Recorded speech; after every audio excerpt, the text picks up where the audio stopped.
In this video, I want to show you how to change the ringtone volume on your iPhone 17, 17 Pro and Air.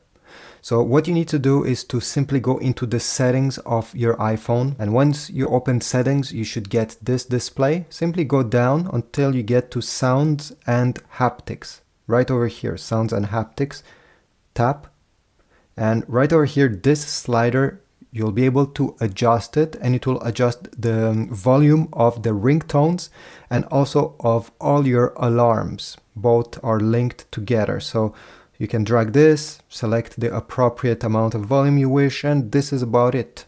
You simply have to go back at using your iPhone and it will work as expected.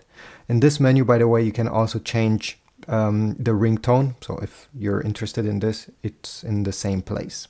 Leave a like, subscribe, comment, and I'll see you in the next video.